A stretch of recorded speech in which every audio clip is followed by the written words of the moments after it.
Thank you, Meredith. My name is Jennifer Glanville, and I am a brewer and the Director of Partnerships at Boston Beer Company, and I have been here for over 18 years. Really proud of all of the work we do with our Brewing the American Dream program. Many of you may have known or heard or met our founder, Jim Cook. He's our brewmaster and founder. And 35 years ago, when he was starting Samuel Adams, there were two things that he had challenges with, and one was access to capital. If any of you on the call have started a brewery or are interested in starting, or even any food and beverage business, you know that traditional banks do deem food and beverage businesses to be on the higher risk side, so that it can be very challenging to get a loan, or the rates can be very high. And then even equally as important, or even more important, is really getting that nuts and bolts business advice. And that's where Brewing the American Dream was created. So in the last 11 years, we have loaned out over $34 million across the country to food and beverage entrepreneurs with our lending partner, Accion. That's 2,200 loans in 38 states. We've created or retained over 8,500 jobs in local communities. And just as important, we've coached almost 12,000 entrepreneurs around the country. And the opportunity to host webinars like this is great because we can reach a lot of folks, and many of you will have the same questions that are going to be written in. So we're glad you took the time out of your very busy professional and personal lives to take this time to learn and grow your brewery or get an idea. So please don't hesitate to ask questions. I'm going to start by introducing our panel here. We have Scott Feynman. I'm very thankful for all my coworkers for taking their time out of their lunch today to join me on the panel. Scott has been in the brewing industry with a wholesaler for a few years, and then at Samuel Adams for over 12 years in operations. We have Dan Weber, who has been in the industry for over 8 years, and he is currently the R&D and innovation brewer at Dogfish Head. And Katie is on our legal team, and as many of you know, the legal challenges can be very challenging and tough to navigate through. So I'm sure Katie's going to get a lot of questions today, and she's been with us here over 2 years. And then we have Kevin. We all know social media is really key to marketing, and a very great way to get your brand and your beer and information out there in a very inexpensive way. So Kevin has some great tips for you on how you can really maximize your social media footprint and imprint on locally. So I'm going to turn this over to Scott. And again, just keep track of your questions, type them in so we can make this a really interactive session. Here you go, Scott. Thank you. So the first question that's up there is, are there options besides finding or raising the large cash needed to open or expand a brewery? So that's a great question that probably comes to mind when you first think about opening a brewery. When you think about Jim Cook's story, like Jennifer said initially, you know, he didn't have a lot of access to money, so the money he had, what he wanted to do was focus that on marketing and sales. So he didn't actually have a brewery until several years after starting Sam Adams. So you know, there's a couple ways of handling this, right? So if you already own a brewery and you're quickly expanding your capacity, you may say, I just need to add more equipment. Or if you're beginning a brewery, you may want to say, I need to buy all this equipment to open my brewery. And the fact is that you don't need to do that. One option that's out there, unless you're looking at a tap room only model, is to look at contract brewing. So there's a lot of companies that exist out there that focus on this contract brewing concept, where you go to them, you use their brew house, you make your beer there, and you know, it's just like, you know, think about a chef, right? The chef is good because of his recipes and his skills in the kitchen, not the kitchen itself. So even though there may seem like there's a stigma maybe around contract brewing, it's really all about the chef and his recipes and not the facility that you're brewing in. So the other benefit to looking at a model like contract brewing is it will free up space. So like I said, if you already have a brewery and you're outgrowing it, you know, you can take your high-performing recipes and beers and move those into contract. That frees up your own brewery capacity to focus on experimenting with new beers or smaller batch beers. And it can also save some money instead of buying equipment to focus on getting your beer into the marketplace. You know, like I said, it's a better option if you're setting your sights on market distribution versus simply, you know, more simplified model of opening a tap room where people come to you and that's what you're happy with. But, you know, again, there are lots of brewers out there that their business model is to contract brew, but anyone with capacity could be an option. You know, again, when Jim was starting his business, he worked with some different brewers out there who had capacity, and he knew they had capacity to get a more simplified and cost-effective way of getting his beer brewed into the marketplace. But with any business partner, you want to be sure to vet them. You know, find out who else do they brew for, what are their capacities, are there minimum batch sizes, are there any fees, and then just make sure you're negotiating around, you know, making sure your recipes are confidential and all those things like that. So the next question up here is, should I self-distribute or find a wholesaler partner to help me get my beer into the market? And the answer to that really depends on your growth plans. They both have pros and cons and come with certain costs. You know, when you think about self-distribution, that means you're going to brew, package, and now put that beer onto your truck and go bring it to your retail partners. In order to do that, you're going to have to buy a truck or rent a truck. You have to have a driver or spend your time doing this. And if you're owning the truck, you're going to have to deal with DOT and trucking regulations. And the physical requirements of delivering beer can take a toll. As Jennifer said, in my past life, when I was in college, I got to deliver beer for a few years. And let me tell you, when you're delivering, you know, 100 kegs a day, your back feels that. So those are some of the concepts you have to think about with self-distribution. But, you know, the benefits are that you have complete control over your supply chain. You are, you know, making sure that beer is delivered on time, it's getting to the right retailers. So there are pros to that. Now, when you think about finding a wholesaler partner, you know, you're going to be competing with a lot of other brewers out there. So you got to find one who's willing to take on another brand.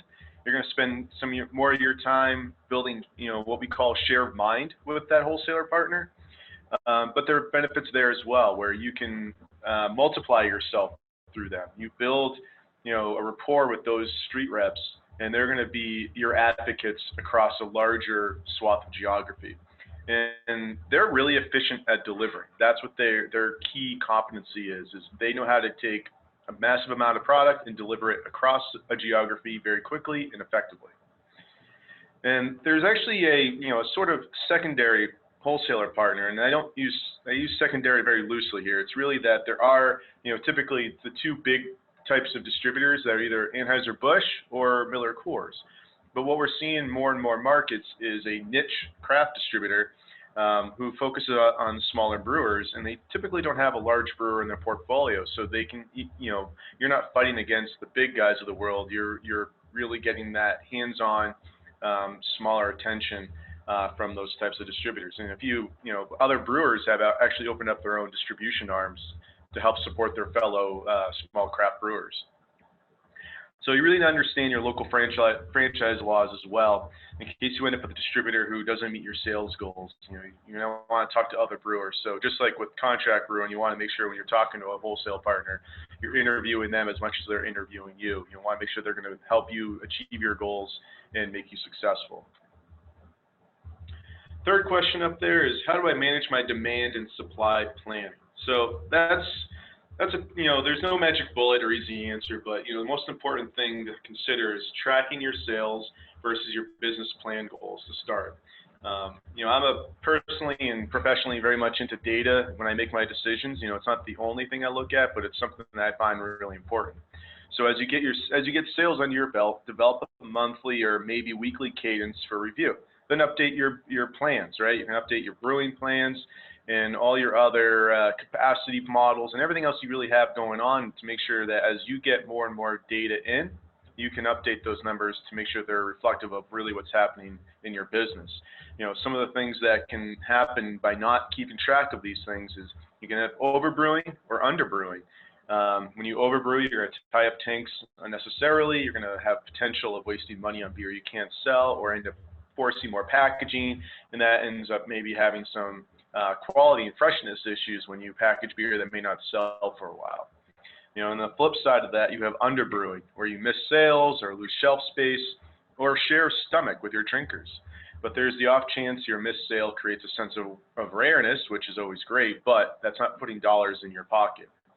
So, you know, you really want to get comfortable with Excel or something similar. track your brews, track your sales. The more data you collect, the better your forecasting and goal setting can be. It'll help you develop new styles and know it's really selling versus what you think is selling through just, word of mouth. And the fourth and last question, what's the biggest challenge you see small brewers face in terms of management and operations? So first thing that comes to mind is negotiating, right? So when think about opening a brewery, or if you have one, you're dealing with vendors and suppliers, don't be afraid to negotiate with them. Sometimes you just have to ask questions to find a better price tier or service they can provide you. Sometimes they have space to hold, product that you pre-buy. Sometimes if you buy just a little bit more, you can get a better price.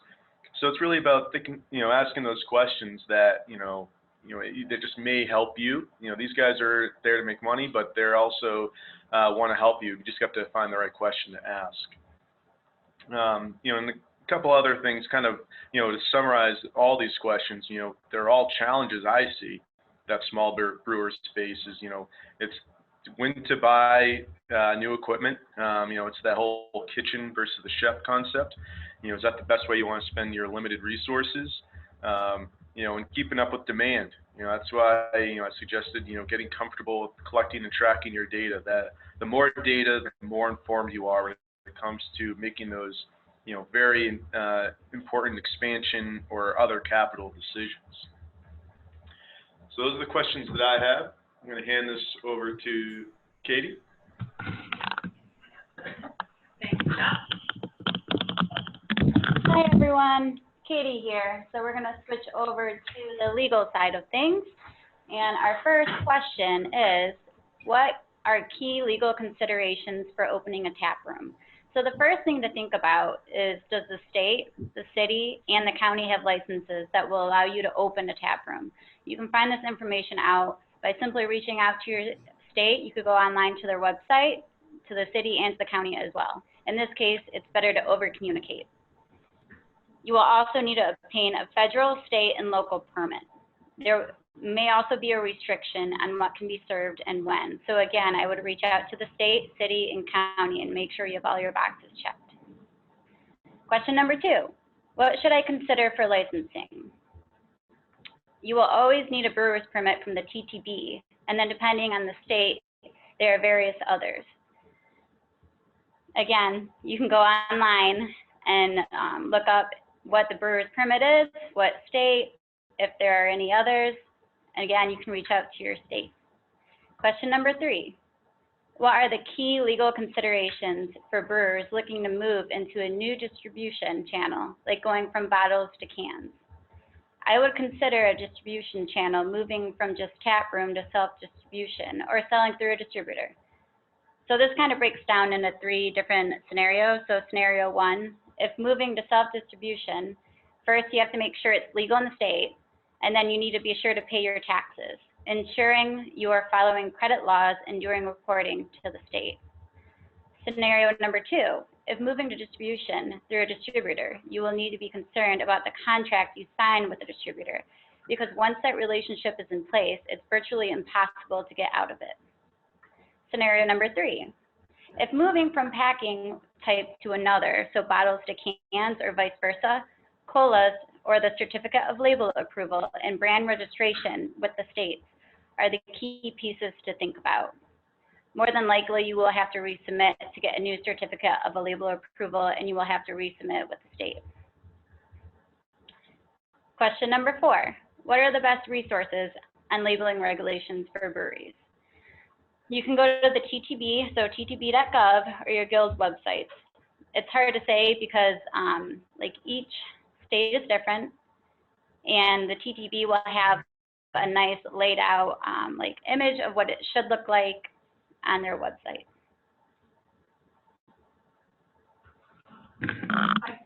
That's great. Thank you, Katie. We're going to move on to Dan, our coworker for innovation from Dogfish Head. How you doing? So the first question, when making new recipes, how can craft brewers balance creativity and innovation with the need to meet drinker demand? Well, the good part is drinkers are telling you a little bit about what innovation is needed. You know, the current trends, for instance, you know, the New England IPAs, the fruited sours, et cetera, the popular brands are going to tell you, first of all, that what you should be making currently if you want to be in competitive market.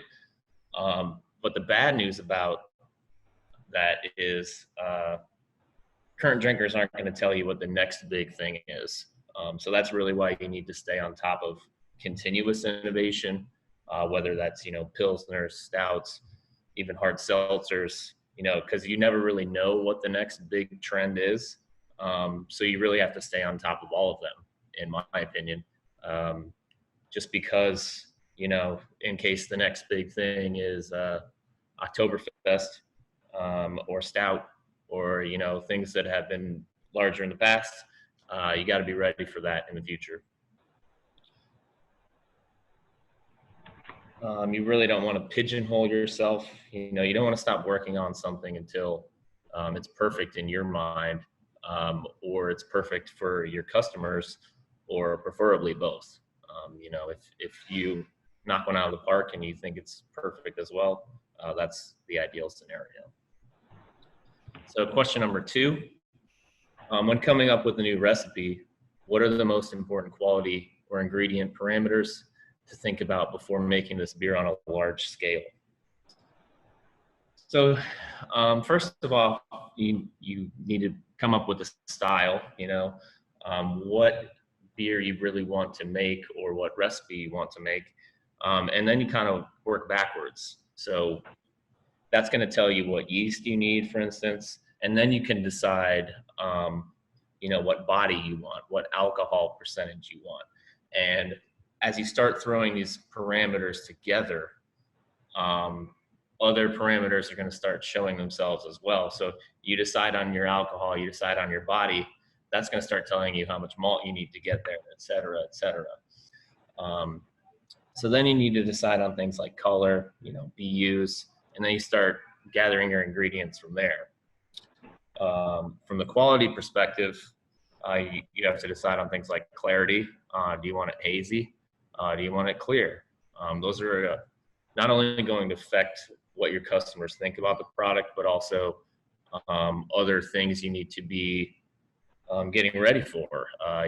You know, if you want it clear, you might need a filter, or you're going to have to start thinking about buying filtration aids, et cetera. On the other hand, if you want it hazy, you have to work on, you know, different recipe ways to get that haze.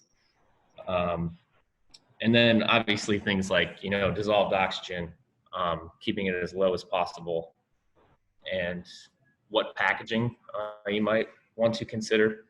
So different areas of the country prefer different packaging. So, you know, if you want to stay competitive in New England, for instance, you're going to want 4-pack 16-ounce cans. On the other hand, if you're brewing your beer for Texas, you probably want 12 packs or 24 packs, et cetera. So that's also something you need to think about before you even, you know, scale up a recipe, is what the target is. Is this a one-off product where, you know, expense isn't as much of an issue that you're going to take to a beer festival or something? Or is this something that you're looking to go national with, that you really want to think about your profit margins and be careful and thoughtful about what packaging and where and why and how? That moves to the third question of, what is the best way to scale up R&D recipes, and what are some challenges? Well, in my world, you know, this is kind of what I do. It's really a backwards facing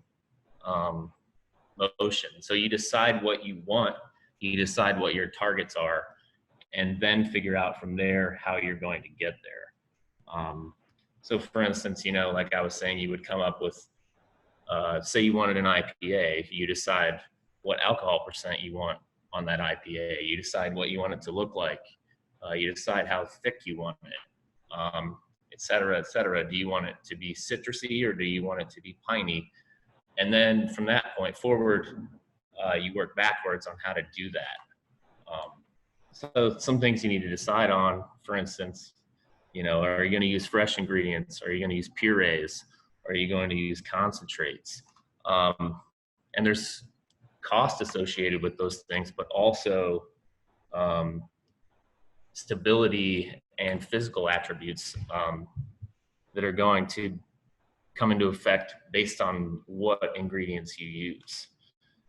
So after all of that, when you decide, you know, these important parameters, the body, the color, et cetera, the physical attributes, really the physical aspect of scaling up the recipe is all math. You need to come up with some particular spreadsheet. I design my own. I think that's the best way to do it. But you can start with, you know, some recipe programs. There are some out there. But that spreadsheet is going to tell you the differences in your small system versus your big system. You have to come up with, say, your little system is 70% efficient. Your bigger system might be 90% efficient. So that's going to drastically change the amount of malt you use, the amount of hops, et cetera. You have to account for your heating rates. You have to account for your push out volumes, all of that. But once you design that spreadsheet, as far as jumping from one system to the other, it actually becomes very easy when you're doing things in percents. And I use this much on this system. Once you know your efficiency numbers and all that, it's very easy to jump it over to the other system. Yeah, if I may, Dan, just to add on, this is Jennifer. You know, I think one thing to remember too when you're scaling up is that you may not always be able to scale up all your ingredients. I will say one great thing about working for Jim Koch for all these years as a brewer was that we don't compromise on the ingredients. So if there's an ingredient that we really like using and we just, whether it's from a technical standpoint in the brewing process or from a cost perspective, if we can't use that ingredient the way we intended to, we sometimes will not substitute. So you need to be thinking about that as you're scaling up as well. And I think it's a really, really good point. I mean, the scaling up is always individual to your own brew house, to your own system. And as Dan mentioned, can be intimidating at first, but once you lock it in and you understand what that scaling up is for your system, the challenge goes away in that way. It's fairly easy to then continue to do that. And it will take some dialing in and some tweaking. So pick a recipe that you know really well. And that way you can really do everything from not just analysis, but down to sensory. And if you have a tap room, it's a great way to test with your customers because they're going to know your beer. Your regulars know your beer better than anyone. Absolutely. And so what are some of the challenges to kind of finish out that question? For me, I don't think the most challenging part is the actual scale up and the math. It's the prohibitive things like maybe you can't get that orange peel that you wanted, or maybe the recipe you came up with is going to be too expensive profit margin wise on the larger scale, or maybe you can't get the vanilla beans you want because they're not in season. So really, those are the bigger challenges I see as far as scaling up recipes. It's not as challenging to punch in the numbers. Does that make sense? That's great. I think we'll have some additional questions, but we'll turn this over to Kevin right now to tackle social media. Thanks, John. Dan talked a little bit about innovation and creativity in the brewing process, and as we transition to talking about social media, I think it's really important for that same level of creativity and innovation to come through into your social media content. So the first question that we get asked frequently, how can craft breweries use social media to set themselves apart from their competition? Before you get down to actually posting, it's really important to think about what your channel strategy is. We get asked all the time from brewers, should we be on Instagram, Twitter, Facebook, all three? And the answer is you should start with one channel and make sure you're doing that channel really, really well before you start moving on to other platforms. And it's important to keep in mind that each channel has its own purpose and your content really should be tailored for each platform. So Facebook, for example, is what we call the social network. It's where users stay up to date with their friends and family. They go there to find entertainment, find local events. Some people will be there to follow their favorite brands. So it's really important if you're thinking whether or not you should be on Facebook. Your goal really is to reach and engage with specific audiences. And it's also a great consumer relations platform. It's where you're going to get a lot of your one-to-one engagements with your fans. Instagram is what we call the gallery. So it's where people mostly go just to be inspired by brands and influencers. It's where people go to share great visuals. So if you're posting on Instagram, it's really important that what you're posting is very visually stunning. It's going to be very inspirational. The role for Instagram really is to generate awareness and engagement, since people are on there looking to be inspired. So it's a great channel to be on for overall discoverability. It is also another platform where you get a lot of one-on-one engagements with your fans, similar to Facebook. And then moving on to Twitter, it's what we call the newsroom. So people are mostly on Twitter to stay up to date with the latest trends and news, both around the world and locally. So if you're thinking whether or not you should be on Twitter, it's important to ask yourself, what kind of content do you have that makes sense for that platform? Because the channel role for Twitter really is to build brand relevance through thought leadership. While consumer relations plays a role in Twitter, it's not as important as it is on Facebook and Instagram. So it's going to be more where you're going to be sharing maybe blog posts, thought leadership pieces. If you have any news, like you're releasing a new product, Twitter is where you're going to share a lot of that stuff. So it's really important to keep in mind what kind of content you think you can make before you determine what channels you want to be on. Once you've determined your channel strategy, it's important to start to think about your messaging pillars. So that basically, what are the messaging strategies that you want to employ on the channels that you're operating on?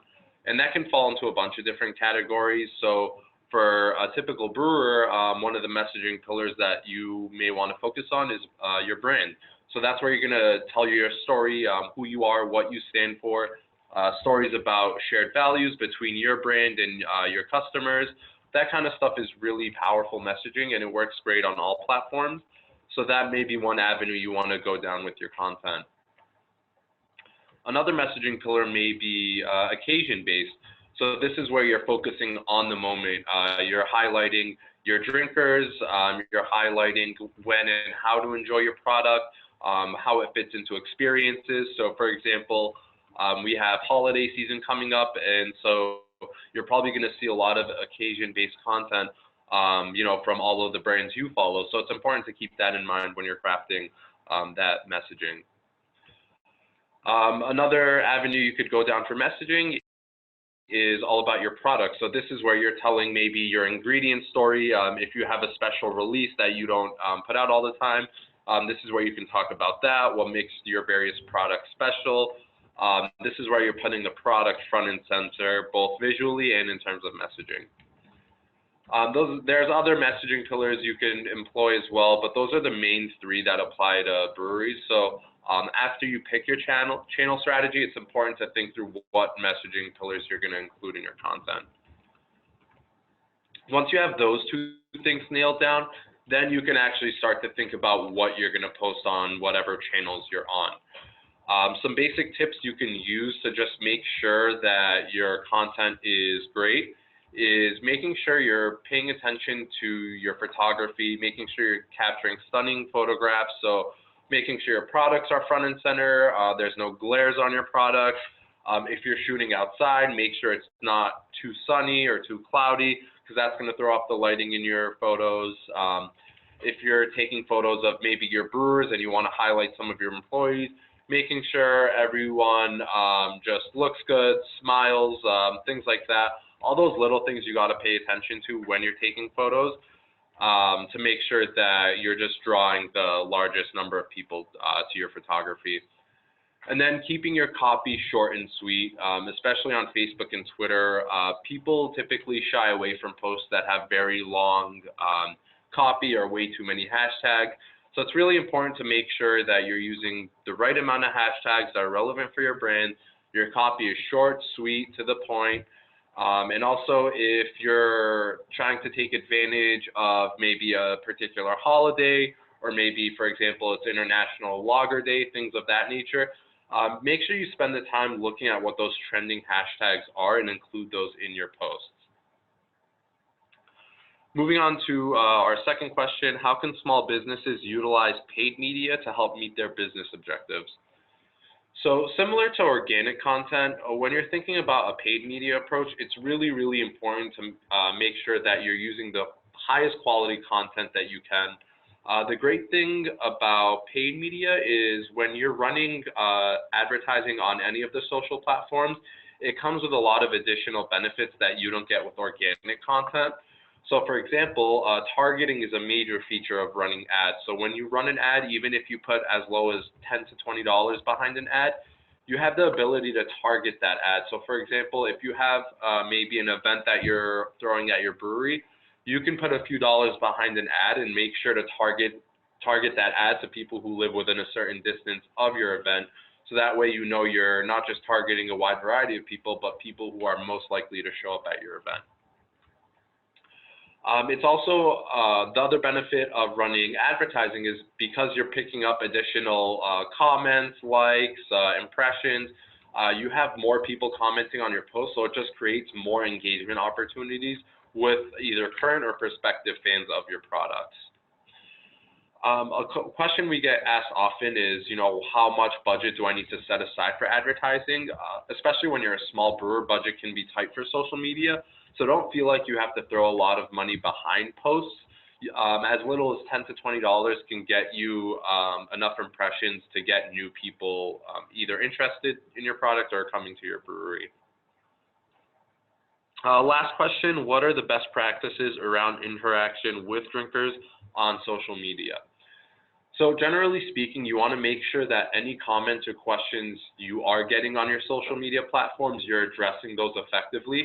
The community management is a big part of social, and it's a great place to learn what people like or don't like about your product. So if there's something particular that fans don't like about your products, they're probably going to comment on one of your posts.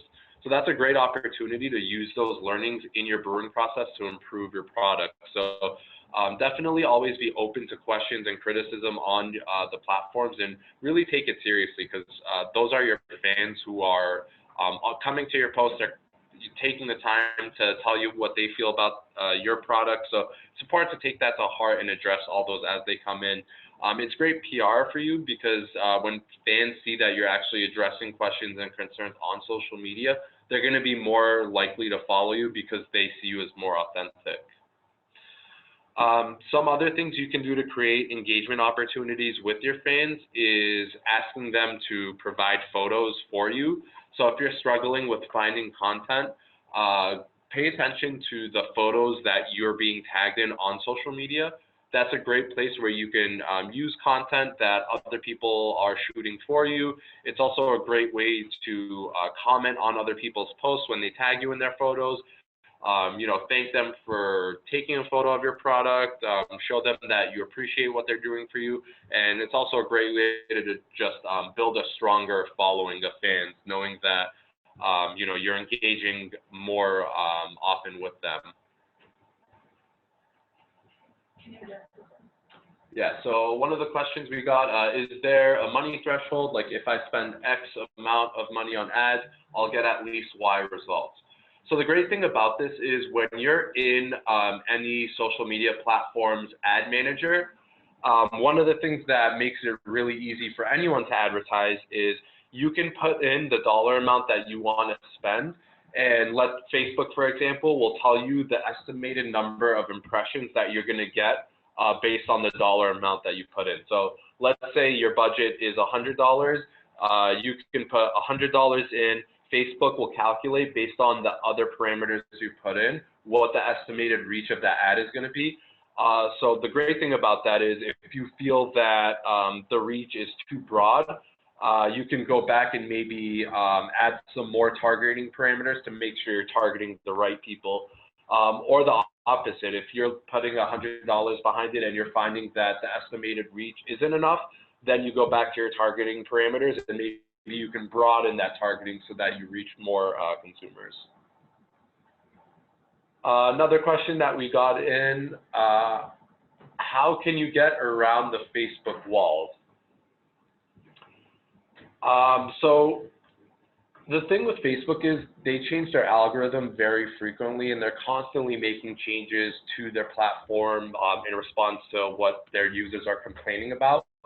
So for example, something that's been an issue for Facebook the past year or so has been privacy. And so they've had a lot of changes, basically making it so that users feel that their privacy is being protected. And that can have a lot of changes to the way we advertise. So in terms of getting around the Facebook walls, it's really important to make sure you're up to date with what current algorithms and best practices are for Facebook. So one of the things that I'd recommend doing is Facebook has their own blog that they post weekly. I believe it's called their Business Manager blog, something along those lines. Anytime they're making updates to their platform, they include it in their blog, and they also include, how that's going to impact users and what advertisers can do to take advantage of any of those changes. So I'd recommend following those blogs because that's where you're going to get information on how you can utilize social media platforms to the best of your ability. Great. Thank you so much, Kevin. That was fantastic. And thanks everybody for running through these questions that we see, sort of most often from folks. Now, I think we're going to be able to answer some questions from the group, some more of the questions that anybody who's on the line has. Just type them into the chat box and I will read out the question and we'll have a little bit of dialogue here so you can get your specific questions answered of the folks who are on the line. So if you have a question for Scott about operations, or Katie about legal, or Dan about any of the innovative brewing techniques, that type of thing. And I'll get us started. Katie, I actually have a couple questions for you clarifying on the legal piece, because I know this is something that people often feel like it's really hard to find a good resource that you don't have to pay an arm and a leg for. So a couple just quick questions. The first is very basic, just to make sure everybody understands. What does the TTB stand for? It's the Alcohol and Tobacco Tax and Trade Bureau. Okay, and is that federal or does each state have their own? So the TTB is federal, and so they have to make sure all of the labels for your beers are approved, and sometimes depending on what ingredients you are using, they also have to approve the formulas if they're not exempt from their list, which also can be found on TTB's website. Okay, great. So it sounds like a really good resource is their site, and they can kind of tell you what they need to approve versus what maybe another office might need to approve. Okay, and then another question for you, Katie, quickly. If a brewer is looking to increase their distribution channel, like you were speaking about, depending on the different avenues, if it's bottles to cans, or if you're tap room, or trying to do if you're already distributing and you're looking to go from just being inside one state to being in multiple states, do you have to get approved or have those conversations with state regulators in each state, or does that make it a federal conversation because you're going in more than one state? So if you're moving from one state to multiple states, you first need to make sure you have a permit. So you need a permit in order to distribute in there. You need to have a distributor if you're going that route, and you also would need to make sure that the product is registered with the state. And so each state has different documents that are required, different forms. Some even charge prices. Some don't request any actual state registration. So the best way to figure out what you need for what state would just be to go online on the state website, or even give them a call. They've been extremely helpful, because I know sometimes they change their requirements and it's not always communicated out to you. But again, over communicating is the best option. All right, that sounds like it makes a lot of sense. Yeah, and Meredith, one thing to note is also your state brewer fields are really helpful to answer some questions quickly like that, or to get resources. Most likely, most of them have the links on their website that can help. So definitely utilize your local or your state local or state brewers guilds, and I think almost every state has one now, so they're really helpful resources. Great. All right. So the next question, actually, Jennifer, I think is a good question for you that you might be able to talk about.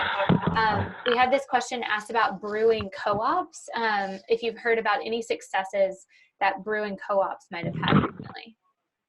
Yeah, I think, Scott touched upon contract brewing, and when we are working with brewers and coaching brewers, that's some of the best advice that I think people often overlook. And it's mainly, I think you think you want to control everything yourself and have your own brew house, which is amazing, but the cost of capital is very high. Space can be at a premium. So the brewing co-ops, I've heard of a few of them that are quite successful.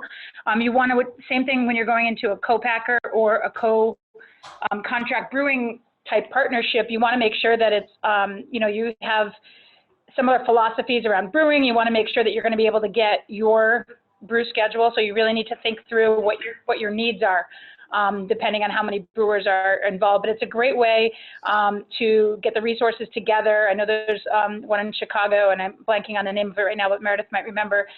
There's a couple of brewers that are together, and they have a joint tap room that they're sharing. So they're really sharing all the spaces and all the costs, which can be a great way to really get your brewery up and running. Yeah, the place in Chicago is called District Brew Yards, and I think they've got 4 brewers in there so far. They might be looking for more. They just opened this fall, and you can Google that, District Brew Yards, if you want to learn a little bit more about their model. It's really interesting. We got a brewer who's supported by the Brewing the American Dream program, Bold Dog Beer Company, is in there. Great. All right. So, and I would just make sure negotiating too. One thing to think about. We didn't really go into a lot of lease issues that potentially people could have, but really think about if the landlord wants to do profit sharing.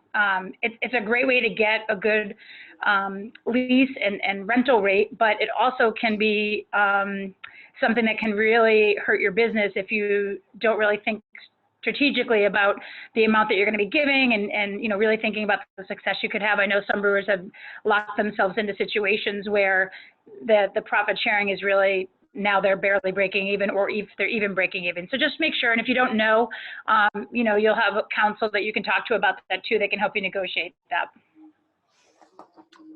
All right, so those are all the questions that we got from the audience so far. Jennifer, anything else you want to make sure that we touch on or ask of our panelists today? Yeah, well, one thing I know there was a couple questions around the trends, and I think, one thing people often overlook or undervalue is your own drinkers in your tap room. It's the best feedback you can get is from them. And as a brewer, we want to make beers that we all want to drink, but sometimes there are styles of beer that may not be our favorite that are trendy or that people are asking for. So it's a really great way to utilize the folks in your own building.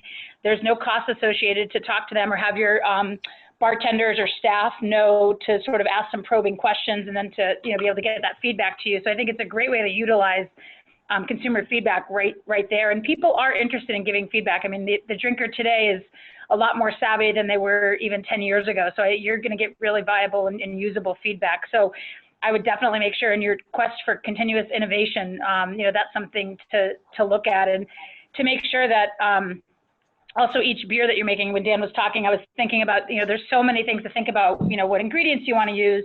But don't forget either that there's always a story, and there's a reason why you're brewing that beer. Even if it's a reason that your number one or your first customer you ever had, it's their favorite style. But every drinker wants a story, and it makes them really relate to your brand and your beer. And I think that's really important, as obviously, the market's very competitive, and you get one shot to get a drinker from a quality perspective, but also, they're going to really resonate if you have a good story around your beers or your brand. Yeah, to add to that, it's Dan again. So at Dogfish Head, we call it the Beer Exploration Journal, but it's a literal either paper and pencil or iPad that sits in the tasting room, and we pick one particular beer on the R&D tap list each month or whatever, and collect the data about what people think about it, starting with the story. So the top, there will be a paragraph about why we wanted to do this beer and what ingredients are in it.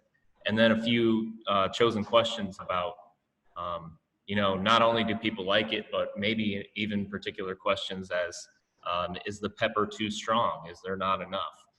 So you can really get a lot of valuable data directly from your customers, because in an instance like that, you're picking the questions, you're picking exact data that you want to get feedback on. Yeah, that's a fantastic approach, especially because it's free. So when you're starting up, you've got people at your disposal already. And so you don't have to necessarily pay for some type of research or like market research project just to get some kind of crowdsourced information from folks who are clearly already your fans. So they'll be willing to help you out. That's really great advice. Thanks, Dan and Jennifer.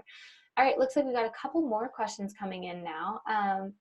So Val's interested in understanding some things about label registration and regulation, Katie. So Val says, what are the differences or complications that occur in brand label registration compliance when contract brewing versus brewing for yourself? So if you have to disclose certain things in your registration and then put it onto your label when you're in a contract facility. Any insights on that? Yeah, so when you are doing contract brewing with state registration, first of all, it depends on the state. Some states don't really care, some do, but most of the time it's always good to have an authorization letter. So basically something stating that from the contract brewing company that you are approved to use this product or sell it underneath your name. They also might come back for more information. But again, it depends on each state, and it would be good to look at your guild website or, again, at the state website as well. Okay, and I imagine that would probably, if it's a brew house that has experience contract brewing, they might be able to help you kind of walk through that process if they've done it before. Yes. Okay, that makes sense. All right, so now we've got a question here from John about distribution. So Scott, I think you might be able to help us out here around developing a relationship with a distributor, just sort of partnering instead of self-distributing for a limited amount of time, because John is up in northern Maine, so it's very seasonal changes in the sales of the beer. So he says, we're considering partnering with a distributor only for a certain time period every year and limiting the regions around that distribution, and then doing self-distribution where they're already doing that. So a few kind of layers to that relationship. Any maybe advice or thoughts around kind of thinking creatively on doing something like that only for certain times of year or certain spaces on the distribution? Yeah, distributors typically are very territory-driven creatures, if you will. They like to know where they're going to go sell, and for them to think about an area that they can only sell certain times a year adds a layer of complexity for them that I can't imagine they'd be overly interested in, but it doesn't mean you can't ask. I mean, the other thing you could think about is maybe you focus on your immediate market that you can always service year in, year out, any time of the year, regardless of season, and then have them work on, the expanded territories. So, if I'm trying to remember my main geography up there, let's say you're based out of Presque Isle, Maine, you focus on Presque Isle, and then you use your distributor everywhere else, and they can own that territory year round. So, that way it's, clear lines of ownership and responsibilities.